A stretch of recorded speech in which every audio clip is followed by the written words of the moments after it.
여기 계신 성도님들 대부분 세대 차이라는 말을 많이 들어보셨을 겁니다.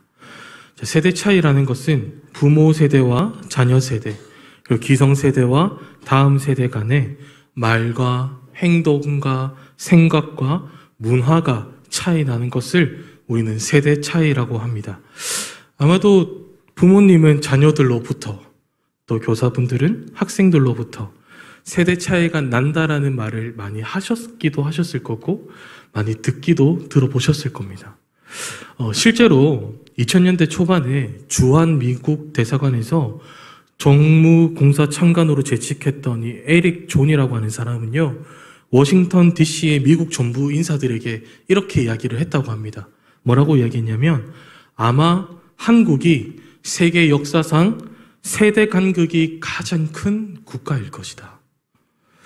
세대 간의 틈, 세대 간의 차이가 가장 많이 나는 나라, 그 나라가 바로 대한민국이라는 것입니다. 또한 미국의 사회학자 잉글하트도 말하기를 전 세계에서 세대 차이가 가장 많이 나타난 나라는 한국이다라고 이야기를 했습니다. 이도 당연한 것이 한국은 짧은 시간 안에 경제 성장을 이루었고요, 문화 성장을 이루어냈습니다. 그리고 정말 짧은 시간 안에 모든 것들이 급변화하는, 그리고 급성장하는 그런 시대를 우리가 다 같이 살아가고 있습니다. 그러다 보니 세대와 세대 간의 차이가 생길 수밖에 없는 것이죠. 여러분 생각해 보세요. 지금 이 시대, 우리가 살아가고 있는 이 시대는 일제감정기로부터 시작해서 전쟁의 시대를 겪으신 분들도 계실 거고, 또 국민소득 3만 달러가 넘어가고 스마트폰 하나만 있으면 모든 업무를 진행할 수 있는 그러한 세대가 서로 함께 살아가고 있는 시대입니다. 그러니 세대 간의 틈의 차이가 클 수밖에 없는 것이죠.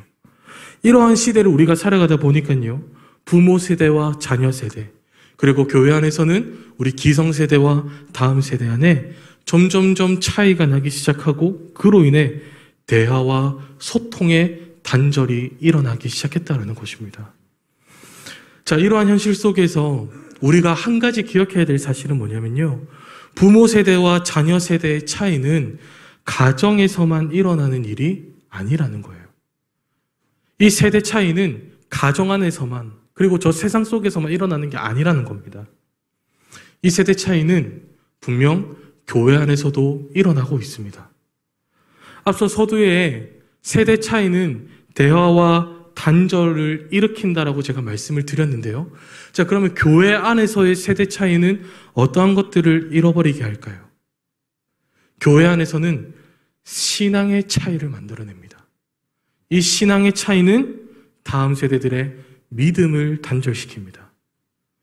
기성세대와 다음 세대 간에 생겨난 이 신앙 차이로 인해서 다음 세대들의 신앙과 믿음이 단절되어져 가고 있는 이 시대, 그 시대가 저와 성도님들이 지금 살아가고 우리가 마주하고 있는 현실이라는 것입니다.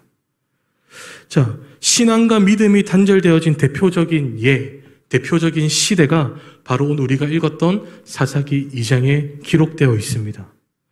기성세대와 다음 세대 간의 신앙 차이로 인해서 다음 세대의 신앙과 믿음이 단절되어진 그 다음 세대를 오늘 본문에서는 어떻게 소개를 하고 있는가?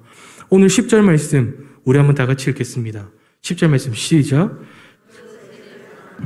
다 그 조상들에게 돌아갔고 그 후에 일어난 다른 세대는 여호와를 알지 못하며 여호와께서 이스라엘을 위하여 행하신 일도 알지 못하였더라. 신앙의 차이로 신앙과 믿음이 단절된 세대를 어떤 세대라고 말씀하고 계십니까? 다른 세대라고 말씀하고 계십니다. 기성세대와 나는 이 신앙의 차이로 신앙을 잃어버리고 기성세대와의 대화의 단절이 일어나버린 이 세대를 우리의 다음 세대라고 하나님이 말씀하시는 것이 아니라 다른 세대라고 말씀하고 계십니다. 그렇다면 하나님께서 이 세대를 다음 세대가 아니라 다른 세대라고 말씀하신 이유가 무엇일까요? 방금 읽었던 10절 말씀을 보시면 그 다른 세대는 여호와를 알지 못하며 여호와께서 이스라엘을 위하여 행하신 일도 알지 못했기 때문입니다. 하나님께서 오늘 분명하게 말씀하시기를 여호와를 알지 못하고 여호와께서 행하신 일을 알지 못하는 세대는 다음 세대가 아니라 다른 세대라고 말씀하고 계십니다. 자, 하나님께서 여호와를 알지 못하는 이 세대를 다른 세대라고 말씀하신 이유는 뭐냐면요. 우리 그 다음 절 11절에서 13절까지 우리 한번 다 같이 읽겠습니다. 시작. 이스라엘 자손이 여호와의 목전에 악을 행하여 바알들을 섬기며 애굽 땅에서 그들이 인도하여 내신 그들의 조상들의 하나님 여호와를 버리고 다른 신들 곧 그들의 주위에 있는 백성의 신들을 따라 그들에게 절하여 여호와를 진노하시게 하였을 때 곧 그들이 여호와를 버리고 바알과 아스타롯을 섬겼으므로. 네, 하나님께서 여호와를 알지 못하고 여호와의 일하심을 알지 못하는 이 세대를 다른 세대라고 말씀하신 이유가 무엇입니까? 자, 그들은 단순히 지식적으로 하나님을 모르는 세대가 아니었다라는 거예요. 단순히 이 모름은 지식적인 측면으로만 다가간 것이 아닙니다. 여호와를 알지 못하는 이 세대가 어떤 일들을 일으킵니까? 그들은 여호와를 버리고 바알과 아스타롯, 즉 우상을 섬기기 시작했다라는 겁니다. 오늘 이 말씀 앞에서 하나님께서 우리들에게 맡기신 자녀들, 그리고 우리 다음 세대들, 그들의 삶을 한번 돌아보았으면 좋겠습니다.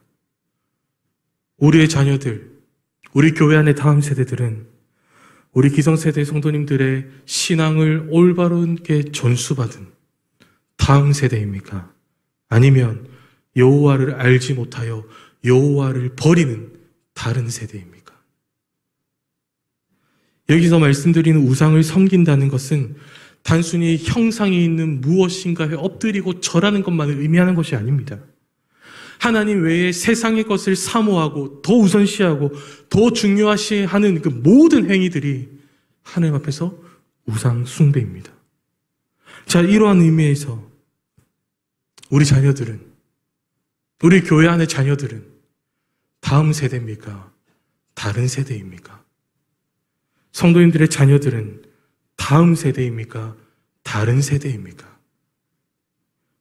사랑하는 성도님들, 우리가 여호와를 알고 여호와의 일하심을 경험하는 다음 세대가 아니라 여호와를 버리고 여호와를 떠나 세상의 우상을 섬기는 이 다른 세대를 우리가 마주하고 직면하고 있는 이유가 무엇일까요? 이 다음 세대가 다른 세대로 변질되고 있는 이유가 무엇일까요? 이에 대한 원인을 오늘 본문 말씀을 통해서 발견할 수 있었는데요. 우리의 다음 세대가 다른 세대로 변화되게 되어진 이유, 그 변질이 일어난 이유는요, 기성세대들의 안일함 때문이었습니다. 오늘 본문에 등장하는 이스라엘의 다음 세대들도 마찬가지예요. 이 다음 세대들이 그들의 신앙을 잘 물려받은 다음 세대가 아니라 우상을 섬기는 다른 세대가 되어져 버린 이유가 모두 이스라엘의 기성세대들 때문이었다는 것입니다. 자, 그렇다면 이스라엘 기성세대들의 인생에 찾아온 신앙의 안일함은 무엇일까요?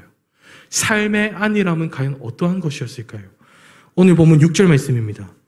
6절 말씀 다 같이 읽겠습니다. 시작.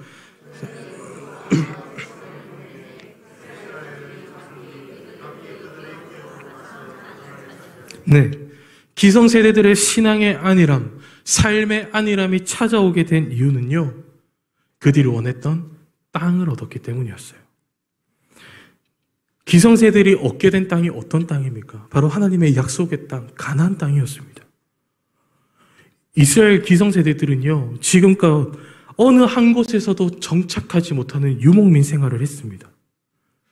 광야 생활을 했습니다. 그리고 그들은 그 광야의 생활을 통해서 하나님의 일하심을 경험했고요, 하나님의 살아계심을 몸소 경험했습니다. 어디로 가야 할지 몰라 방황하고 있을 때 낮에는 구름 기둥으로, 밤에는 불 기둥으로 그들을 인도하시는 그 사건으로 말미암아, 그리고 아무런 것도 먹을 것이 없을 때 만나와 메추라기를 예비하신 하나님의 일하심으로 말미암아, 그리고 마실 물도 없을 때 반석을 칠 때 물이 제공되어지는 그 사건들로 말미암아, 그리고 변변치 않은 무기도 없고 아무런 군사 전력도 없는데 치루는 전쟁마다 승리를 경험케 하시는 하나님의 전쟁으로 말미암아 그 이스라엘 기성세대들은 모두가 하나님을 알고 있었고 하나님을 경험했던 세대였습니다.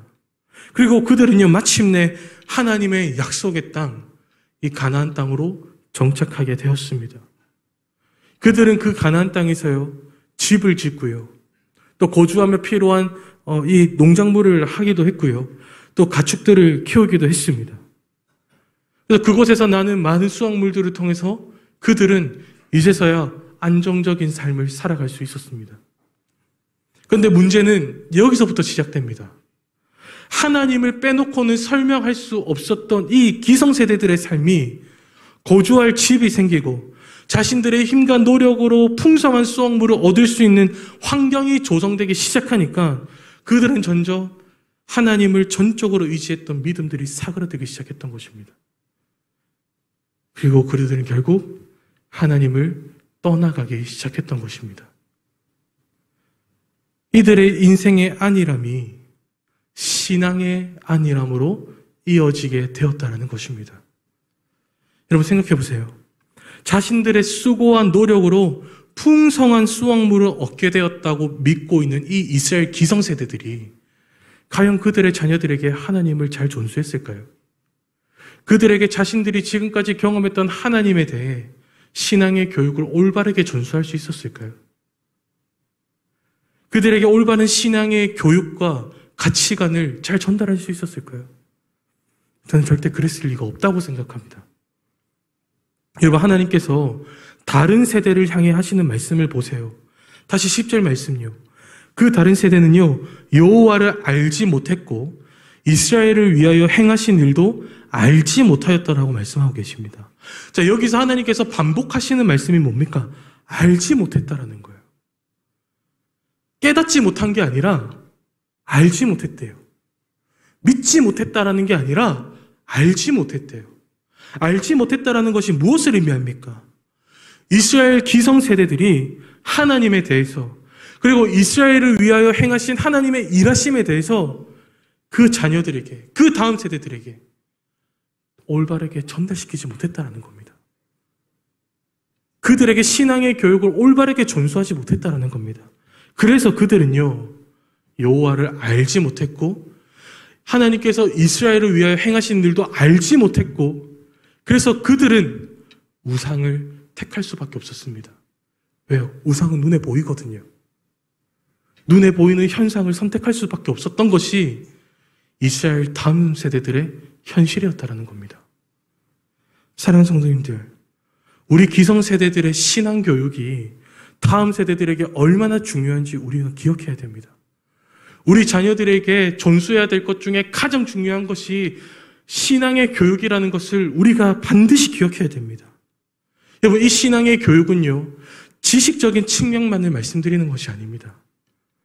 우리 다음 세대들에게 가장 필요한 신앙의 교육은 어떤 것일까요? 우리가 삶으로 증명하는 겁니다.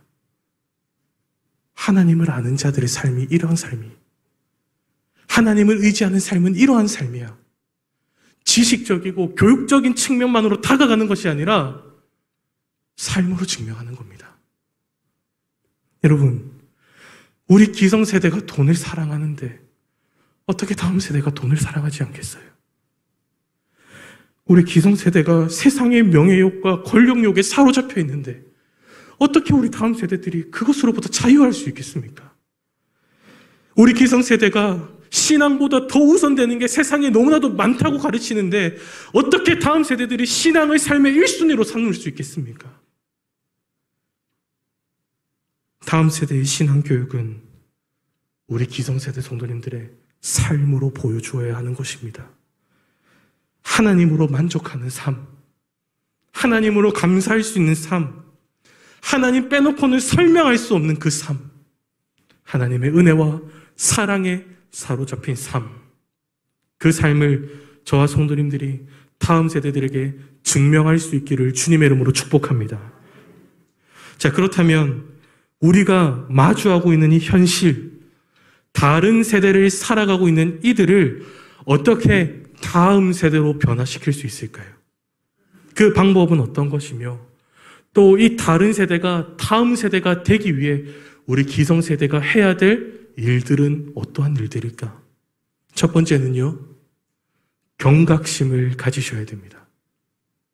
어떠한 경각심인가? 하나님께서는 오늘 우리 기성세대들에게 다음 세대의 위기에 대해서 경고하고 계십니다. 다음 세대의 위기를 오늘 이 시간을 통해서 우리가 직면하고 있다면, 오늘 우리가 다음 세대의 위기를 깨닫고 있다면 다음 세대들을 향한 하나님의 말씀에 우리가 먼저 귀를 기울여야 됩니다. 다음 세대들에게 하고 계시는 하나님의 말씀이 무엇인지, 다음 세대를 위해서 우리가 해야 될 것이 무엇인지 우리가 먼저 하나님의 말씀에 귀를 기울여야 됩니다. 이스라엘의 왕정 시대의 역사를 살펴보면요, 선대왕은 하나님께 귀하게 쓰임 받았지만 그 왕을 뒤잇는 후대 왕들은 하나님 앞에서 타락한 왕의 모습으로 살아가고 있는 그 역사를 우리가 살펴볼 수 있습니다. 이 이유를 자세히 살펴보니까요, 선대 왕이 후대 왕을 향한 하나님의 경고의 메시지를 무시했을 때 이런 일들이 일어났다라는 겁니다. 자, 그 대표적인 예가 뭐냐면요, 히스기야 왕과 그의 아들 므낫세 왕을 살펴보면 우리가 이 이야기를 조금 더 쉽게 이해할 수 있을 겁니다. 자, 히스기야 왕에게 이사야 선지자가 찾아옵니다.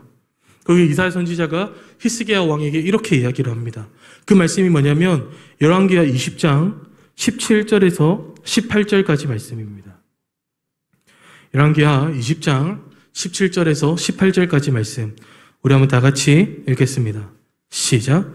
여호와의 말씀이 나를 이르리니 왕궁의 모든 것과 왕의 조상들이 오늘까지 쌓아두었던 것이 바벨론으로 옮긴 바 되고 하나도 남지 아니할 것이요, 또 왕의 몸에서 난 아들 중에서 사로잡혀 바벨론 왕궁의 환관이 되리라 하셨나이다 하니. 아멘.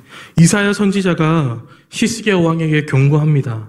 곧 이 나라는 바벨론으로부터 멸망하게 될 것이며 히스기야 왕 당신의 아들 중에서 바벨론의 포로로 잡혀가게 될 아들들이 있을 것입니다. 히스기야 왕의 다음 세대를 향한, 히스기야 왕의 자녀를 향한 하나님의 경고의 메시지였습니다. 나라가 멸망하고 왕의 자녀, 왕의 다음 세대는 바벨론의 포로로 잡혀가게 된다라고 하는 이 하나님의 경고의 메시지 앞에서 히스기야는 어떻게 반응하는가? 그 다음 절 19절 말씀 우리 한번 읽어볼까요? 시작. 히스기야가 이사야에게 이르되 당신이 전한 바 여호와의 말씀이 선하니이다 하고, 또 이르되 만일 내가 사는 날에 태평과 진실이 있을진데 어찌 선하지 아니하리요 하니라. 내가 사는 날에 태평과 진실이 있을진데 어찌 선하지 아니하리요. 자, 이 히스기야의 대답을 세 번역에서는 이렇게 기록하고 있습니다. 제가 읽어드리겠죠. 히스기야는 자기가 살아있는 동안만이라도 평화와 안정이 계속된다면 그것만으로도 다행이라고 생각하였다. 자기가 사는 날 동안에 평화와 안정이 지속된다면 히스기야는 그것만으로 다행이다라고 생각을 했다. 이 히스기야의 반응이 다음 세대들을 향한 우리의 모습들은 아닐까 생각해 보게 됩니다. 여러분, 이사야 선지자의 경고 앞에서 히스기야 왕은요, 경각심을 가지지 않았습니다. 아니, 후대에 있을 멸망은 자신과는 아무런 상관이 없다. 나와는 아무런 연관없는 일이다라고 생각했습니다. 그저 자기가 살아있는 이 시대 안에서만 자기만, 자기와 함께 살아가고 있는 이 세대만 하나님의 평화와 안정을 누린다면 다음 세대의 멸망은 나와는 상관없는 일이다. 이 히스기야의 모습, 이 히스기야의 다음 세대들을 향한 무관심, 하나님의 경고 앞에서 경각심을 가지지 않았던 이 히스기야 왕 때문에 히스기야 왕의 다음 세대들에게 어떠한 일들이 일어나는가? 히스기야의 왕의 후대 그리고 히스기야의 다음 세대 므낫세의 삶을 우리가 살펴보면 그 경각심의 대가를 우리가 살펴볼 수 있습니다. 그 말씀은요, 그 다음 장 21장 2절에서 3절 말씀입니다. 우리 한번 다 같이 읽겠습니다. 시작. 므낫세가 여호와 보시기에 악을 행하여 여호와께서 이스라엘 자손 앞에서 쫓아내시 이방 사람의 가증한 일을 따라서 그의 아버지 히스기야가 헐어버린 산당들을 다시 세우며 이스라엘 왕 아합의 행위를 따라 바알을 위하여 제단을 쌓으며 아세라 목상을 만들며 하늘의 1월 성신을 경배하여 섬기며. 자, 므낫세가 어떠한 삶을 살아가기 시작합니까? 자신의 아버지 히스기야가 헐어버린 모든 상당들을 다시 세우고 그곳에서 바알과 아세라와 하늘의 1월 성신을 경배하기 시작했다라고 말씀하고 계십니다. 성도님들, 이것이 다음 세대를 향한 하나님의 경고의 메시지를 외면한 대가입니다. 결과입니다. 하나님의 경고에 경각심을 가지지 않은 결과입니다. 우리도 마찬가지예요. 오늘 우리에게 주시는 다음 세대들을 향한 하나님의 말씀과 그 경고의 메시지 앞에서 오늘도 우리가 히스기야 왕처럼 반응한다면 우리의 다음 세대들은 므낫세와 같이 우상을 섬기는 다른 세대가 되어져 버릴 것입니다. 므낫세는요, 히스기야의 결과입니다. 여러분, 다음 세대들을 향한 하나님의 말씀과 경고의 메시지를 외면한 우리 기성세대들의 대가가 어떠한 삶을 일으키는지 우리는 경각심을 가지셔야 됩니다. 성도님들, 멀리 내다볼 필요도 없습니다. 짧게는 5년 뒤, 조금 길면 10년 뒤, 그 정도의 시간만 지나면 지금 청년들과 학생들, 사회와 교회의 중심의 역할을 하는 세대가 될 겁니다. 짧게는 5년 뒤, 길게 봐야 10년 뒤, 하나님께서 허락하신 이 성강교회를 이끌어갈 우리 중심들이 신앙 안에서 잘 준비되어지고 있습니까? 정말 다음 세대로, 다른 세대가 아니라 다음 세대로 이 교회를 이끌어갈 역할을 감당하기에 준비되어지고 있습니까? 죄송한 말씀이지만 전혀 준비되고 있지 않습니다. 시험 기간만 되면요, 2, 3주 교회 안 나오는 건 기본입니다. 예배 시간보다요, 세상과의 약속을 더 중요하게 생각해버리는 시대가 됐습니다. 이제 그들에게 교회와 예배는 자신의 신앙의 양심에 따른 선택의 유무가 되어버렸습니다. 예배 시간에 딴짓을 하든 뭘 하든 집중을 하지 않든 그냥 그 아이들이 교회에 오는 것만 해도 감사해야 되는 시대가 됐습니다. 교회와 예배가 각자 개인의 인생의 양심, 신앙의 양심에 따라 선택의 유무가 되어버린 이 현실이 우리가 짧게는 5년 뒤, 길게는 10년 뒤 현실로 맞이해야 되는 것입니다. 저는 이런 현실 속에서 오늘 이 말씀을 준비하면서 그렇다면 과연 하나님께서 다음 세대들을 향한 우리에게 주시는 경고의 메시지는 무엇일까? 우리가 가져야 할 경각심의 메시지는 무엇일까?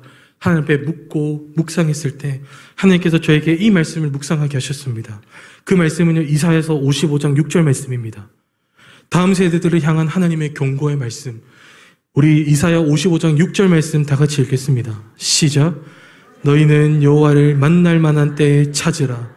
가까이 계실 때에 그를 부르라. 아멘. 하나님의 구원의 마지막 기회는 언제일지 모릅니다. 오늘 이 말씀 앞에서 우리 기성세대들의 신앙의 안일함을 철저하게 내려야 됩니다. 물론 하나님의 구원에는요, 자격도 필요 없고요, 어떤 대가도 필요 없어요. 전적인 하나님의 은혜예요. 근데 이 은혜 속에 우리가 기억해야 될 사실은 뭐냐면 이 구원에도 마지막 때가 있다는 겁니다. 하나님이 정하신 마지막 때가 있다라는 겁니다. 이 마지막 때를 아시는 성도님들 계십니까? 우린 그 누구도 다음 세대들을 향한 하나님의 마지막 구원의 때를 우리는 알지 못합니다. 그렇기에 이 하나님의 경고의 메시지 속에서 이제 우리는 경각심을 가지셔야 됩니다. 신앙의 안일함 철저하게 내려놓으셔야 됩니다. 언젠가는 돌아오겠지. 하나님이 하시겠지. 하나님의 때가 있겠지라고 하는 그런 신앙의 안일함으로부터 우리는 벗어나서 이제 하나님께서 주시는 경고의 메시지 앞에 우리는 경각심을 가져야 할 때인 줄 믿습니다. 그럼 믿음의 계보는요, 그저 물 흐르듯이 자연스럽게 흘러가는 거 아닙니다. 우리만 하나님 잘 믿는다고, 우리만 하나님 잘 섬긴다고 다음 세대들이 우리와 똑같이 할까요? 아니요. 절대 똑같지 않습니다. 세대와 세대 간의 믿음의 계보가 이어지기 위해서는 우리 기성세대들의 철저한 노력이 필요합니다. 우리 기성세대들의 삶으로 증명하는 신앙이 필요합니다. 여호와를 알지 못했던 이 다른 세대가 여호와를 아는 다음 세대가 되기 위해서 우리 기성세대 성도님들의 경각심, 그리고 삶으로 증명하는 신앙의 교육, 오늘 우리가 삶으로 살아가기를 결단할 때 우리의 다른 세대가 다음 세대로 변하게 될 줄 믿습니다. 자, 여호와를 알지 못했던 다른 세대가 여호와를 아는 다음 세대로 변화시키기 위해 우리 기성세대 성도님들이 해야 될 두 번째 일은요, 회개와 순종입니다. 사랑하는 성도님들, 우리가 반드시 기억해야 될 사실이 있어요. 하나님께서는요, 회개하지 않는 교회에, 회개하지 않는 민족에, 회개하지 않는 공동체에 절대 회복과 부흥을 허락하시지 않습니다. 하나님께서 회개를 얼마나 중요하게 생각하시는지요. 누가복음 15장 10절 말씀을 보면 하나님께서 회개에 대하여 이렇게 말씀하고 계십니다. 내가 너희에게 이르노니 이와 같이 죄인 한 사람이 회개하면 하나님의 사자들 앞에 기쁨이 되느니라. 아멘. 죄인 한 사람의 회개가 하나님 앞에 기쁨이라고 말씀하고 계십니다. 회개하는 곳에 하나님의 기쁨이 있습니다. 회개하는 곳에 하나님의 회복이 있습니다. 회개하는 곳에 하나님의 부흥이 있습니다. 뿐만 아니라요, 하나님께서는요, 회개하는 한 사람을 통해서 민족을 변화시키시고 민족을 회복시키십니다. 자, 회개를 통해서 민족의 회복을 일으킨 사람, 그 사람이 대표적으로 저는 느헤미야라고 생각을 합니다. 선생님께서도 잘 알듯이 이 느헤미야는요, 이방 나라의 고위 간직자였습니다. 왕의 술 맡은 관원의 직책을 감당하던 자였습니다. 당시 느헤미야가 이방인이었음에도 불구하고 왕의 술 맡은 관원장이 되었다라는 이 사실은요, 느헤미야가 왕으로부터 얼마나 사랑받고 인정받는 삶이었는지 우리는 알 수 있습니다. 자, 이러한 그에게 한 가지 소식이 들려오기 시작하죠. 어떤 소식입니까? 예루살렘이 무너졌다라는 소식이 들려오기 시작합니다. 느헤미야는 예루살렘이 무너지게 된 이유를 정확하게 알고 있었습니다. 그 이유가 뭡니까? 표면적으로는 바벨론의 침략 때문이지만 그 안을 깊숙이 들여다보면 예루살렘이 무너지게 된 진짜 이유는 이스라엘의 죄 때문입니다. 이런 사실을 알고요, 느헤미야는요, 예루살렘이 무너지게 되었던 것이 마치 자신의 죄처럼 여기고 하나님 앞에 통회하고 자복하는 심정으로 눈물을 흘리며 기도했습니다. 자, 그 말씀이 느헤미야 1장 4절에서 7절까지 말씀인데요, 이스라엘의 죄를 마치 자신의 죄로 여기고 하나님 앞에 용서를 구하는 느헤미야의 기도, 느헤미야 1장 4절에서 7절 말씀 우리 다 같이 읽겠습니다. 시작. 내가 이 말을 듣고 앉아서 울고 술 동안 슬퍼하며 하늘의 하나님 앞에 금식하며 기도하여 이르되 하늘의 하나님 여호와 크고 두려우신 하나님이여, 주를 사랑하고 주의 계명을 지키는 자에게 언약을 지키시며 긍휼을 베푸시는 주여 간구하나이다. 이제 종이 주의 종들인 이스라엘 이스라엘 자손을 자손을 위하여 주야로 기도하며 우리 이스라엘 자손이 주께 범죄한 죄들을 자복하오니 주는 귀를 기울이시며 눈을 여시사 종의 기도를 들으시옵소서. 나와 내 아버지의 집이 범죄하여 주를 향하여 크게 악을 행하여 주께서 주의 종 모세에게 명령하신 계명과 율례와 규례를 지키지 아니하였나이다. 아멘. 자, 하나님께서는요, 이 느헤미야의 회개를 통해서 예루살렘의 회복을 허락하십니다. 예루살렘의 재건을 다시 시작하십니다. 그리고 그 현장에 느헤미야를 부르십니다. 직접적인 부르심이 기록되어 있진 않지만 이 느헤미야의 마음속에 그 당시 왕이었던 아닥사드다의 왕을 통해서 느헤미야를 예루살렘의 재건이 되어지는 현장 가운데로 보내십니다. 이러한 하나님의 부르심 앞에서 느헤미야는 자신의 고위 간직 지책을 내려놓고 무너진 예루살렘 성전으로 나아간다는 것이 결코 쉬운 결단은 아닐 겁니다. 결코 쉬운 선택은 아니었을 겁니다. 느헤미야도요, 무너진 예루살렘이 슬프기는 했지만 그 슬픔을 잠시만 외면하면, 그 아픔을 잠시만 외면하면, 그 이스라엘 백성들의 통곡의 소리를 잠시만 외면하면 느헤미야는 평생을 부와 명예와 권력을 누리면서 살아갈 수 있었습니다. 그런데 그는요, 느헤미야는요, 무너진 예루살렘 성전을 외면할 수 없었습니다. 그들의 통곡의 소리를 외면할 수 없었습니다. 예루살렘을 바라보시는 하나님의 통곡의 소리에 느헤미야는 외면할 수 없었습니다. 오늘 우리 기성세대들이 이 느헤미야의 회개와 순종이 필요합니다.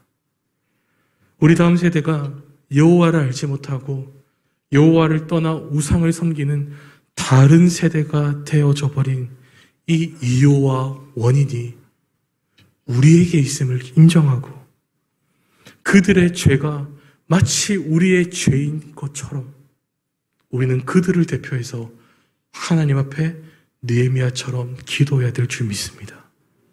저뿐만 아니라요, 다음 세대의 회복을 위해서는요, 오늘 우리를 그 회복의 현장으로 부르시는 하나님의 부르심에 우리는 순종해야 됩니다. 통회하는 마음과 자복하는 마음으로 철저하게 하나님 앞에 회개했던 이 느헤미야의 기도와 자신의 고위 간직을 내려놓고 하나님의 부르심 앞에 순종함으로 나아갔던 이 느헤미야의 순종이 무너진 예루살렘 성전이 다시 재건되어지게 되었다라는 사실을 저와 성도님들이 꼭 기억하셨으면 좋겠습니다.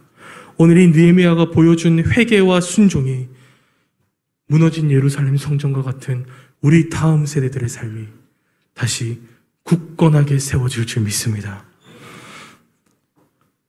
말씀을 마무리하겠습니다. 저는 요즘 한국교회의 모습을 볼 때 열왕기하 2장 19절 말씀에 기록된 그 모습이 우리 한국교회 모습 같다라는 생각이 너무나도 많이 들었습니다. 이 열왕기하 2장에 기록된 성은요, 여리고 성입니다. 이 여리고 성을 소개할 때 보니까 성읍의 위치가 너무나도 좋았다라고 말씀하고 계십니다. 땅이 비옥했고요, 공기도 좋았습니다. 특히 그 성읍 안에는요, 방향목, 향이 나는 나무가 많았기 때문에 그 여리고 성읍 안에는 굉장히 좋은 향기들이 많이 났습니다. 또 여리고 성에 이 지어졌던 건축물들은요, 굉장히 위대했고요, 굉장히 웅장했습니다. 그리고 여리고 성 안에서 경제 활동은 굉장히 활발하게 일어났습니다. 주변 국가들로부터, 주변 백성들로부터 모든 부러움을 한 몸에 받는 그 성이 바로 여리고 성이었다라는 겁니다. 자, 겉으로 볼 때는 아무런 문제가 없을 것 같았던 이 여리고성 안에도 한 가지 문제가 있었죠.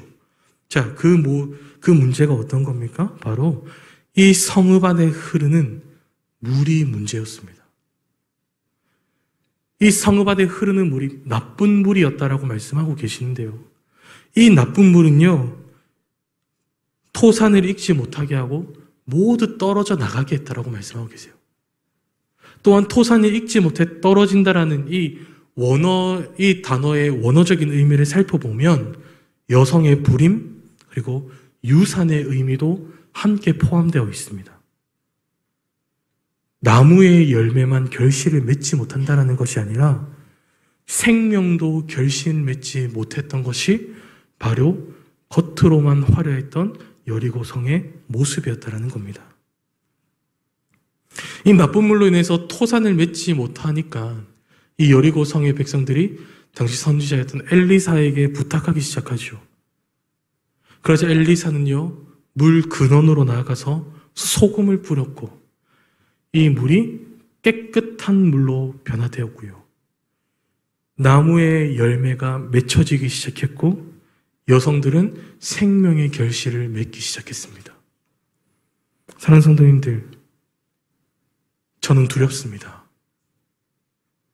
하나님께서 허락하신 이 교회가 이 여리고성의 모습으로 세워질까 봐. 우리의 다음 세대들의 교회가 이 여리고성의 교회가 될까 봐. 저는 하나님 앞에서 두렵습니다. 다음 세대들에게 토산을 익지 못하게 만드는 그 나쁜 물을 흘려보내는 그 물 근원이 우리들은 아닐까요? 겉만 화려한 교회를 추구했던 것이 우리 아닐까요?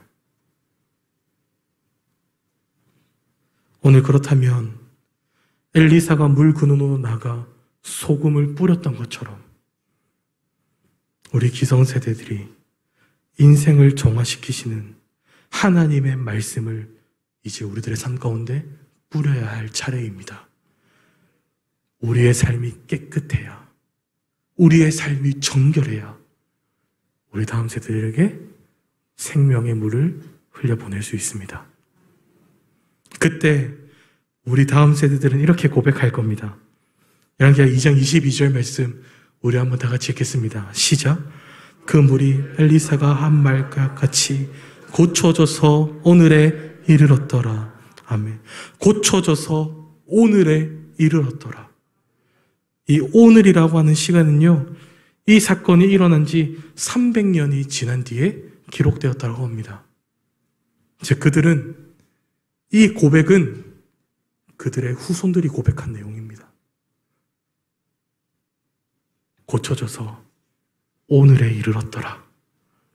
사랑하는 성도님들, 오늘 우리에게 주시는 하나님의 말씀 앞에서 우리가 이제 경각심을 가지고 눈물의 회개를 통해, 그리고 우리를 부르시는 그 부르심의 온전한 순종을 통해, 그리고 우리의 정결함과 깨끗함을 통해 여호와를 알지 못했던 이 다른 세대들이 여호와를 알고 여호와의 얼굴을 구하는 다음 세대로 변화되어지기를 간절히 소망합니다. 오늘 이 시간 함께 예배드리는 모든 성도님들 간절히 부탁합니다. 다음 세대들을 위해서 눈물을 흘려주십시오. 다음 세대들을 위해서 무릎을 꿇어주십시오. 무너진 예루살렘 성전을 향해서 나아가 주십시오. 더 이상 외면하지 마시고요. 더 이상 나랑은 상관없는 일이라고 하지 마시고요. 다음 세대의 무너짐이 우리의 무너짐이기 때문임을 고백하고 그들을 대표해서 우리가 눈물로 회개하고 우리가 눈물로 통곡하기 시작할 때 하나님께서 무너진 예루살렘 성전을 다시 세우셨던 것처럼 우리 다음 세대들을 다시 세우실 줄 믿습니다. 우리 자녀들을 다시 세우실 줄 믿습니다. 우상을 섬겼던 다른 세대들이 여호와를 알고 여호와를 구하는 세대로 변화될 줄 믿습니다. 그 다음 세대의 회복이 오늘 이곳에 모인 저와 성도님들의 삶으로부터 시작되기를 주님의 이름으로 축복합니다.